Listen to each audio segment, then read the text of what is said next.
Bismillahirrahmanirrahim. Assalamualaikum warahmatullahi wabarakatuh. Selamat siang adik-adik tingkat 3 kelas A keperawatan.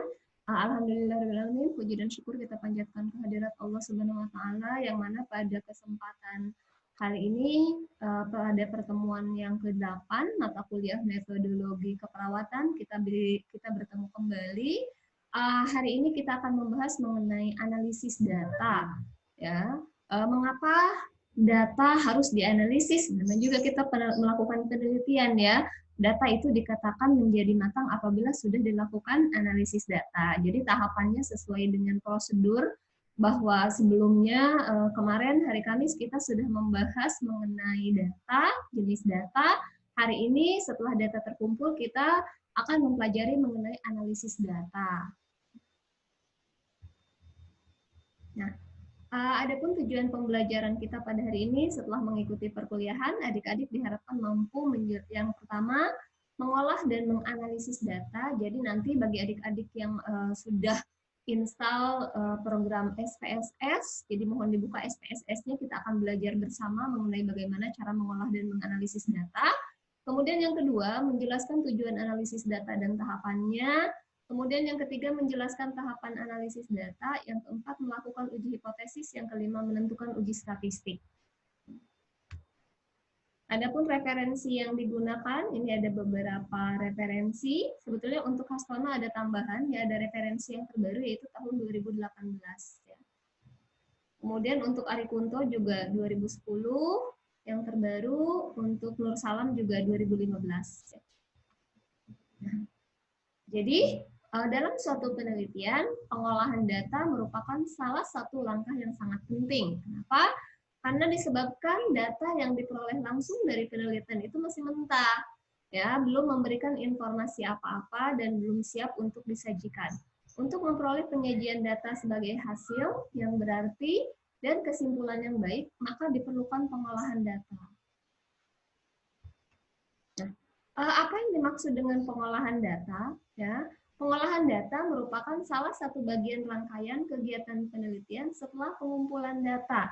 Jadi yang pertama kita melakukan pengumpulan data, setelah data terkumpul, kemudian kita akan melakukan pengolahan data.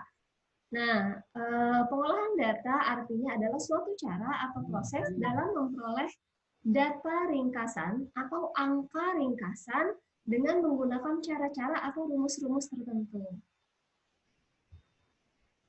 Nah, adapun tahap pengolahan data menurut Hastono 2018, ya, yang pertama adalah editing, ya. Apa yang dimaksud dengan editing di sini? Editing adalah kegiatan untuk melakukan pengecekan isian formulir atau kuesioner, apakah jawaban yang ada di kuesioner sudah lengkap. Ya, jadi artinya responden misalkan dari 10 pertanyaan yang ada, kita cek, ya, kita cek ulang jawaban setiap responden. Misalkan ada 30 responden, kemudian ada 10 pertanyaan. Sebelum kita mengumpulkan, terlebih dahulu kita lakukan editing dulu. Bagaimana cara melakukan editing? Jadi, si kuesioner dari 30 orang responden ini, satu persatu kita cek. Ya, kita cek kelengkapannya, apakah dari 10 pertanyaan tadi, semua responden yang 30 tadi sudah mengisi kelengkapannya atau belum. Nah, kalau misalkan ada responden yang mengisi asal atau belum lengkap, maka kita bisa kembalikan pada saat itu juga untuk menyarankan agar responden tersebut mengisi secara lengkap kuesioner yang ada sesuai dengan jumlah soal yang kita berikan. Ya. Jadi jangan sampai kita ceroboh atau tidak teliti, main kumpulkan saja. Pada saat kita akan melakukan olah data, kita bingung. Nah, ini bagaimana datanya tidak lengkap. Nah, kalau misalkan datanya tidak lengkap, kan bingung, ya. Nanti bisa kita garbage in, garbage out. Jadi sampah ya data tersebut masuknya. Jadi tidak seperti itu. Yang kita harapkan adalah melalui proses editing ini, data yang kita kumpulkan yang ada di kuesioner tersebut adalah lengkap. Sehingga akan memudahkan kita pada saat melakukan pengolahan data, sehingga data yang kita kumpulkan akurat. Ya, jadi jangan mengarang, ini karena lupa melakukan editing, ya ternyata pada saat pengolahan data, saya isi aja deh sendiri, itu tidak valid, tidak boleh seperti itu, ya. Jadi yang pertama adalah datanya sudah lengkap atau belum, kemudian yang kedua jelas tidak tulisannya, bisa terbaca tidak, ya. Karena kita bukan paranormal ya, kadang ada tulisan yang memang tidak terbaca, kalau ada yang tidak jelas, ya kita tanyakan kembali ya kejelasan dari maksud jawabannya ini apa, misalkan ya. Kemudian relevan tentunya sesuai dengan tujuan penelitian kita ya, sesuai dengan variabel yang kita teliti. Kemudian konsisten, jadi jawabannya sesuai dengan apa yang kita harapkan. Nah, kemudian yang kedua adalah coding. Setelah kita melakukan editing, kemudian yang kedua kita memberikan coding. Apa yang dimaksud dengan coding? Ya, coding adalah kegiatan mengubah data berbentuk huruf menjadi data berbentuk angka atau bilangan. Nah, contohnya begini, kita akan melakukan penelitian mengenai pengetahuan, ya, misalkan. Nah, pengetahuan remaja, misalkan tentang anemia, ya. Nah, berarti hasil ukurnya itu misalkan pengetahuan tersebut rendah dan pengetahuan tinggi. Kalau menurut Hastono 2007, untuk pengkodingan ini, khususnya untuk yang univariat maupun multivariat, ya, itu sebaiknya menggunakan coding 0 dan 1.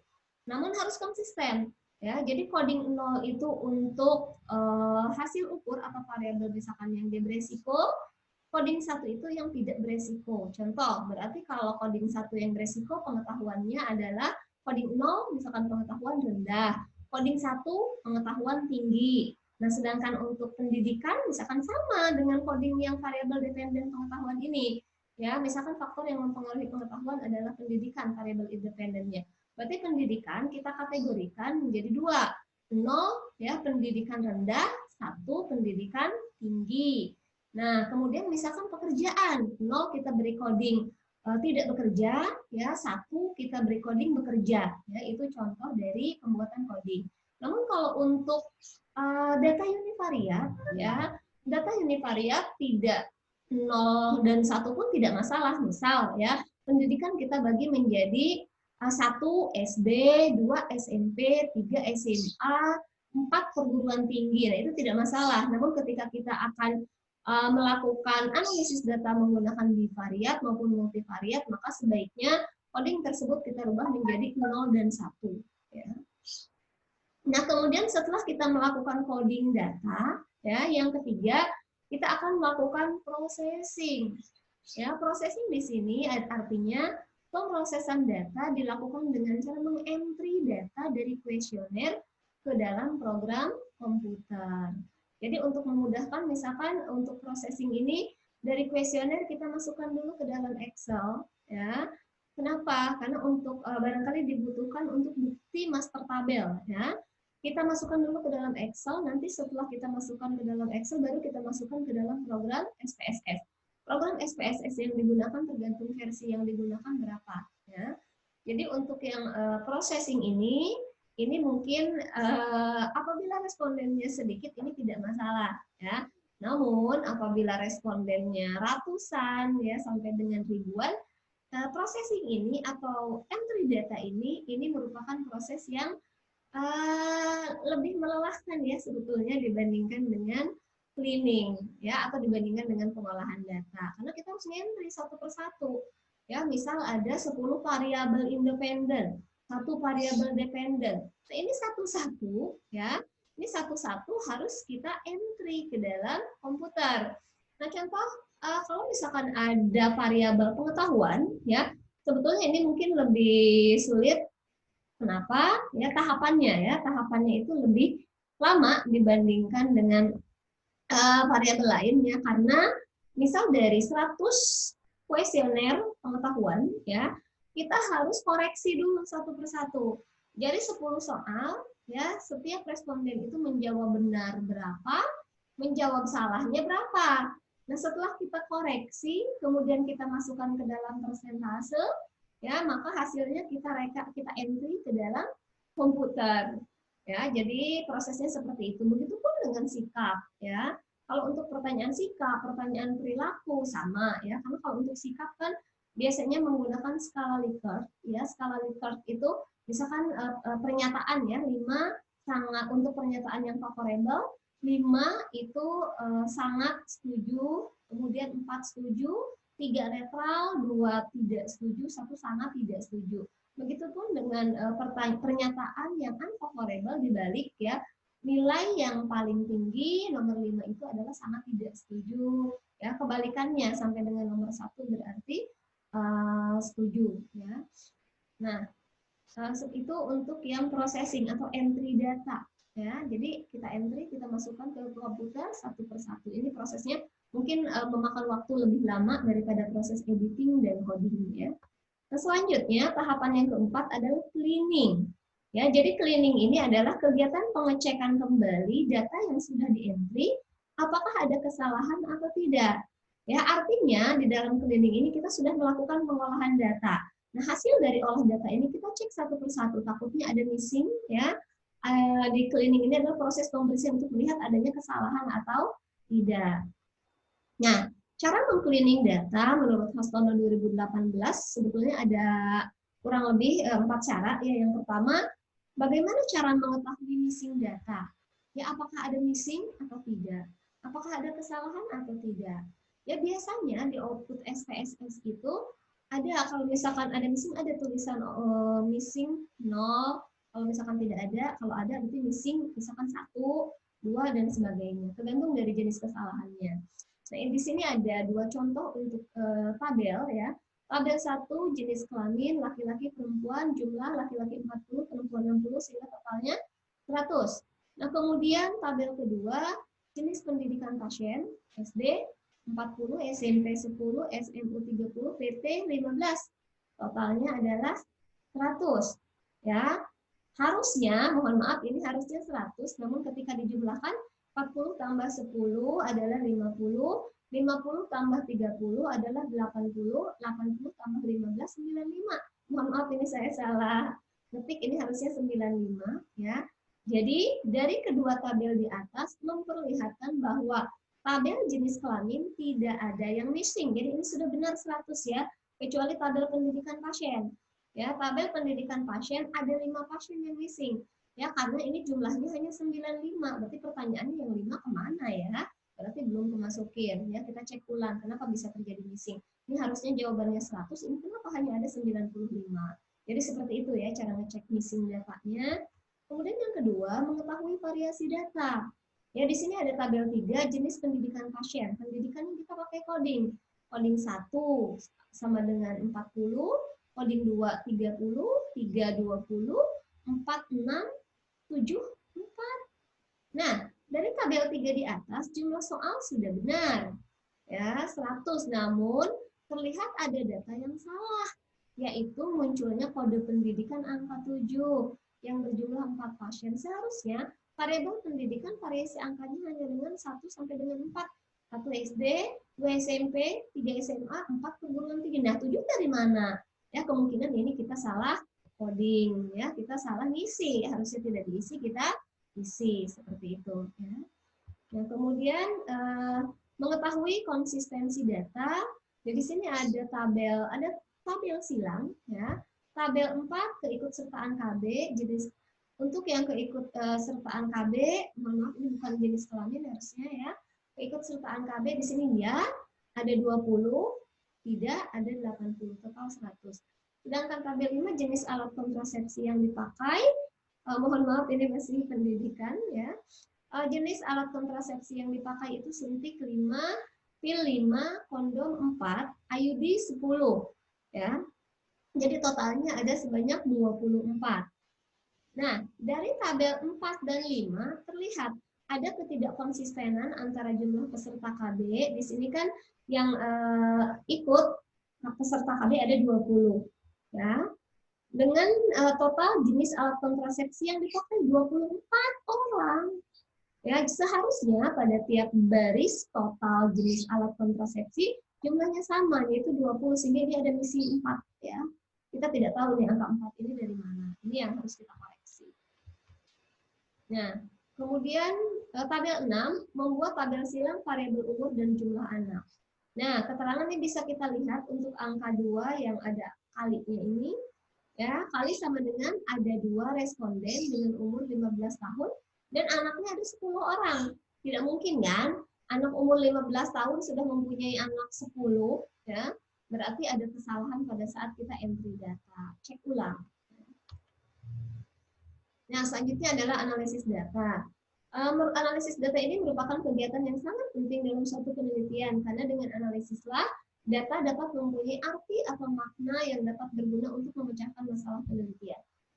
Ya, interpretasi dalam arti sempit atau deskriptif, yaitu interpretasi data dilakukan hanya sebatas pada masalah penelitian yang diteliti berdasarkan data yang dikumpulkan dan diolah untuk keperluan penelitian tersebut.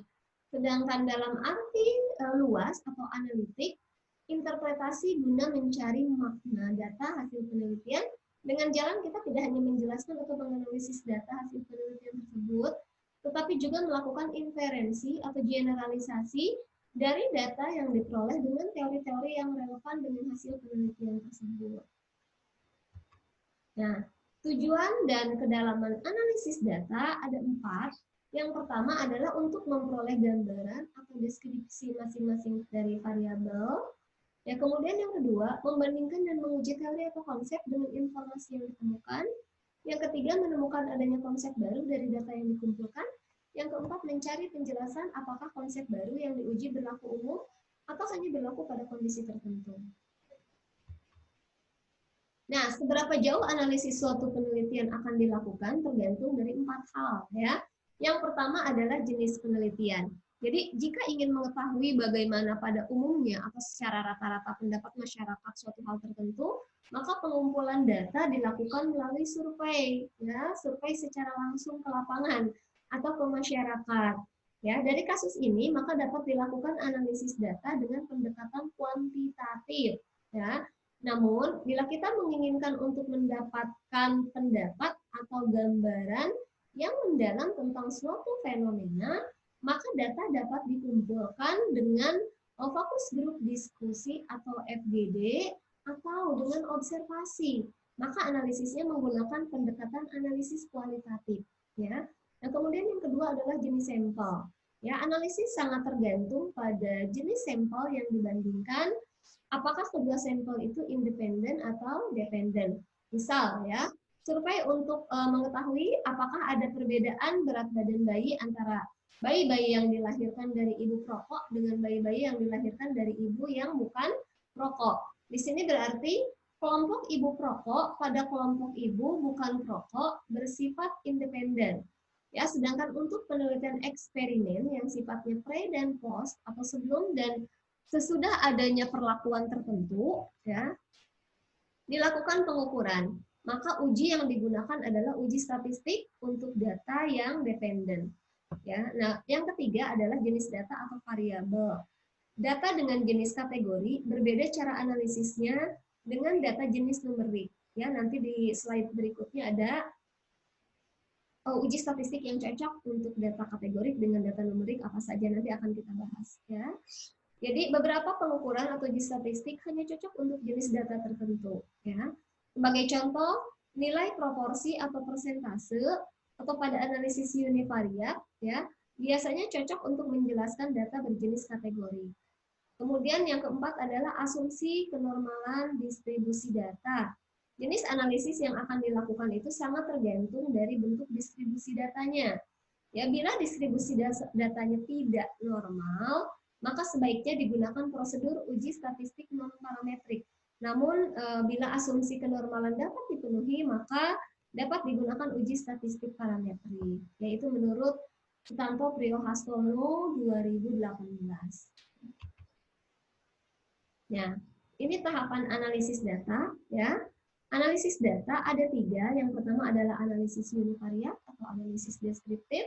Yang kedua analisis bivariat. Yang ketiga analisis multivariat. Biasanya kalau untuk D3 cukup univariat, ya, namun tergantung dari institusi dan pembimbingnya juga, ya. Kemudian yang kedua analisis bivariat, ya, biasanya ini untuk adik-adik ya, minimal sudah disarankan karena adik-adik S1 ya sarjana untuk melakukan penelitian dengan analisis data bivariat. Kemudian analisis multivariat, kalau adik-adik mampu ya lebih bagus lagi, walaupun sebenarnya analisis multivariat ini lebih direkomendasikan untuk tesis ya atau S2. Nah, apa yang dimaksud dengan univariat? Bertujuan untuk menjelaskan atau mendeskripsikan karakteristik setiap variabel penelitian. Bentuk analisis univariat tergantung jenis datanya. Untuk data numerik, biasanya digunakan nilai min, median, standar deviasi, minimum, maksimum. Ya.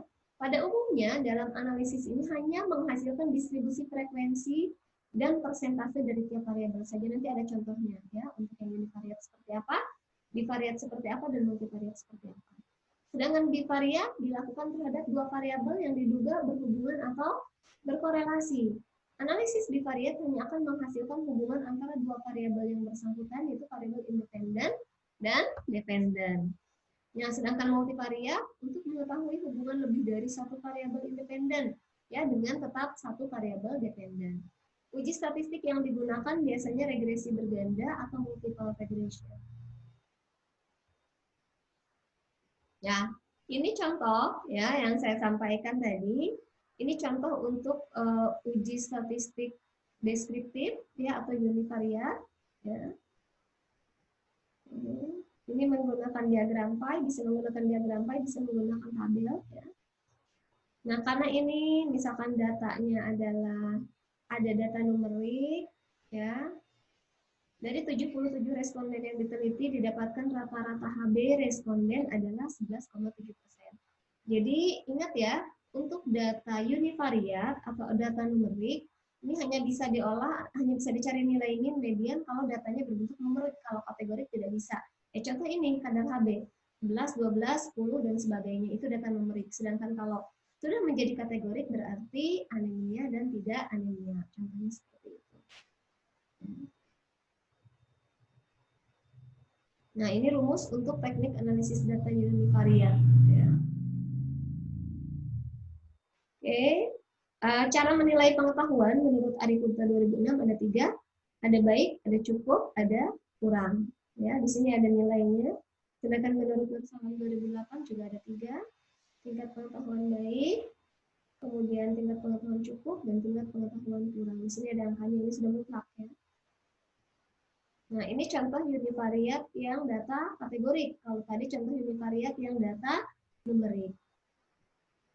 Ini pengetahuan Ibu tentang ASI eksklusif tinggi ada 109, atau 58%, rendah ada 79 atau 42%, sehingga total jumlahnya adalah 100.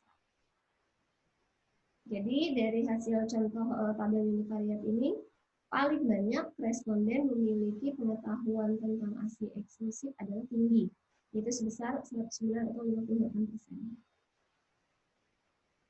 Nah, ini untuk contoh yang bivariat karena tadi minimal 2 variabel ya, untuk melihat apakah ada hubungan atau korelasi. Jadi tabelnya itu adalah cross tab atau tabel silang, bentuknya seperti ini. Jadi kalau misalkan kita melihat nilai p-value 0,000 atau kurang dari lebih kecil dari 0,05 maka berhubungan. Artinya variabel pengetahuan berhubungan dengan pemberian ASI eksklusif yang dibuktikan dengan nilai p-value 0,000 atau kurang dari 0,05. Nah, ini contoh multivariat. Jadi dari multivariat ini dilakukan satu tahap lagi untuk analisis datanya dari bivariat ya. Ini dicari faktor yang paling dominan, yaitu dilihat dari nilai odds ratio yang paling tinggi. Ya, ini contoh nilai odds ratio yang paling tinggi ada di pengetahuan, berarti faktor yang paling dominan berhubungan dengan anemia pada remaja putih adalah pengetahuan. Ya, karena memiliki, kenapa pengetahuan? Karena memiliki nilai ya untuk odds ratio paling tinggi yaitu 4,1. Ini untuk sig itu artinya p-value 0,000 sangat signifikan. Oke, yang dimaksud dengan hipotesis adalah jawaban sementara penelitian ya. Patokan duga atau dalil sementara yang kebenarannya akan dibuktikan dalam penelitian tersebut. Jadi ada HA, ada HO. Kalau HA itu berarti diterima, kalau HO itu ditolak, artinya HA ada hubungan, HO tidak ada hubungan. Ya, jenis rumusan hipotesis ya ini tadi sudah saya sampaikan, contoh HA ada hubungan, HO, H0 tidak ada hubungan. Nah, untuk uji statistik analisis bivariat ya, variabel 1 misalkan kalau data variabel independen adalah data kategorik, contoh pendidikan tinggi dan rendah, variabel 2-nya misalkan data kategorik juga, contoh pengetahuan tinggi dan rendah juga, maka jenis uji statistik yang digunakan adalah chi-kuadrat atau Fisher eksak. Ya, sedangkan kalau variabel 1, misalkan variabel 1 pengetahuan tinggi dan rendah, variabel 2 datanya data numerik, misalkan HB, kadar HB 11 gram per dl, 12 gram per dl dan sebagainya. Ya, maka jenis uji yang cocok digunakan adalah uji P atau ANOVA. Nah, sedangkan jika variabel independen dan variabel dependennya dua-duanya sama-sama data numerik, ya, maka jenis uji yang digunakan adalah korelasi dan regresi. Nah, uji statistik untuk analisis multivariat, kalau misalkan independennya numerik, dependennya numerik, uji statistik yang cocok adalah uji regresi linier. Nah, sedangkan kalau variabel independen kategorik, kemudian dependennya kategorik, maka jenis uji statistik yang digunakan adalah uji regresi logistik. Nah, kemudian untuk variabel independen, ya, continue, kemudian variabel dependennya data kategorik, maka uji diskriminan yang digunakan. Nah, variabel independennya numerik atau kategorik, variabel dependennya numerik, ya, atau waktu, maka yang digunakan adalah uji regresi Cobb. Baik, untuk materi analisis data, itulah yang dapat saya sampaikan, ya. Selanjutnya untuk tugas silakan adik-adik buka aplikasi program SPSS-nya. Selanjutnya kita akan belajar mengenai cara mengolah dan menganalisis data. Baik, terima kasih atas perhatiannya. Mohon maaf atas segala kekurangannya. Saya tutup dengan ucapan alhamdulillahirabbil alamin wabillahi taufiq wal hidayah. Wassalamualaikum warahmatullahi wabarakatuh.